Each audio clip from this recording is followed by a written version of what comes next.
We're the Badcore Horns. This is Barney Ray on drums, Dan Hillman on the saxophone, I'm Simon Dobson on trumpet, and we're really stoked to be here to be able to support the Maker Memories project supported by The Box. And Dan did the logo. Yeah, I worked on the Maker Memories logo. It's pretty cool.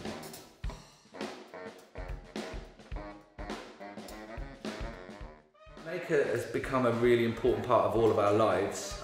It's a place where musicians can come and rehearse, or artists can come and make their art. Yeah, there's a really warm and positive momentum up at Maker. Lots of great musicians recording and making music, loads of brilliant artists. We've got sculptors, all sorts of incredible creative people, and it's just something that we've ended up right in the middle of, and it's become really part of the centre of our kind of creative lives, wouldn't you say? Yeah. Well, I think it's part of Millbrook's, ecosystem, and it's part of the structure as well. Everybody knows that they can come up at a weekend and find a good gig on, or come up during the week and there's jam nights, or there's art shows, or there's tons of stuff. There's never really a dull time, is there? There was always something going on up here, and I think I probably came up to Maker for the first time 6 years ago to rehearse with Freshly Squeezed, who've got a studio here, and I've been playing gigs out of here for years now. I mean, you've been coming up ages, right? Yeah, since 2007, I think. Was it still firing back then? There's still loads going on. Yeah. Well, I mean, it's probably actually, it had the festival and stuff going on. But to be honest, it's probably livened up in between that. Now more so. I first came to the festival in 2005, I think. With Barnaby Ray Quartet. Barnaby Ray Quartet. Yeah, played here 2 years doing live drum and bass. Oh yeah. Yeah, I think I might have been out one of those. It was our last ever gig we did at Maker. Yeah, I saw that. And then my last ever gig with Backbeat, because I broke my ankle here. And then my first ever gig with Freshly. Wow. Yeah, so this building and the surrounding buildings, the venue, Energy Rooms and the Random Arms has just become a place where we're definitely always amongst friends, and more often than not they become collaborators, and it's become just a cool place for us to be and to be creative.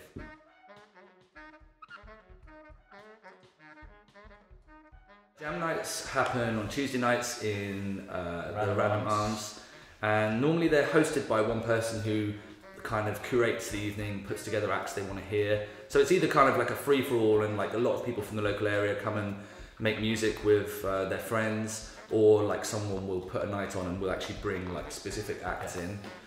But we've done loads of stuff up there. I mean, sometimes it's whatever. Yeah, sometimes whatever, but we've had jazz nights and stuff. Yeah, or people have come up just to test out their own material. I mean, didn't when the Woods started. Yeah. Did one of their early gigs up there. Yeah, loads of people have got covers, and now look at where they're at. Yeah.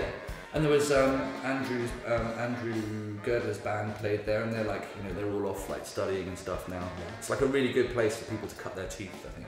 Well, we've had, a French moped gang turned up and did some absolutely manic accordion. Yeah, they were great. Yeah, completely out of the blue. And more often than not, if you go up there to jam night, you're gonna see something that because of the campsite and the influx, the transient kind of style of things. There's tracks as well. Yeah, I mean there was an Irish woman playing some accordion last week, and it was awesome. But yeah, you never know what's gonna happen up there, and by it's generally pretty sick. But around the area, I think most of the jam nights have kind of shut down because the venues aren't there anymore. There used to be 2 more in the village, and they've stopped. Yeah, and that's why it's so important that something carries on here.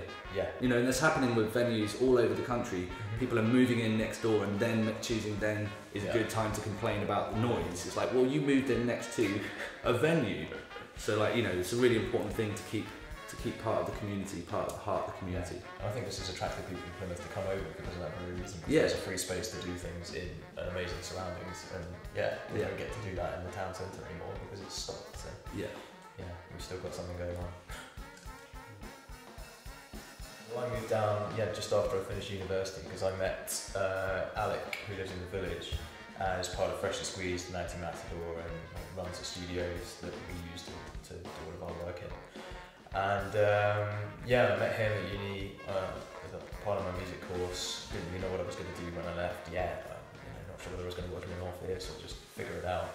And we ended up being in a band together, getting work during our university course. And he said, well, once you finish, move down. I've got all the gear and all the contacts. We'll just carry it on. So moved down with a couple of other guys, and we just kept it going really, and now I'm here. But yeah, since then, yeah, I've grown up a lot and learned a lot about the music industry and how everything works. And we spent pretty much every week in, week out, whether it was raining or sunny or heavens were tearing itself apart up here rehearsing. So yeah, I spent a lot of time up at Maker, just making music and discovering new stuff to play, and yeah, just finding things out. It's really cool. A lot of late nights, a lot of hard graft. Yeah, it's just an ace place to be. Like, it's, you know, you could look at it as desolate up here, but it's like its own little community. It polices itself, and it's like everyone up here is going to be good people. So it's like it draws people. It draws people. Like people, you come to sessions sometimes, and there's people who've come from, you know, like 100 miles to see the band right up here on the cliff. It's great. Well, so I work as a composer and a conductor as well. And I mean, for me, trying to get away from noise and people to be able to write music, this is the perfect place. I mean, it's absolutely beautiful. Definitely, like the Rame Peninsula is one of the most beautiful places I've ever been, and to be able to be up here in solitude and work, it's like literally the best thing for creativity. Yeah, you can shut yourself away, and then if you want to go for a walk, I mean, it is just staggering around here.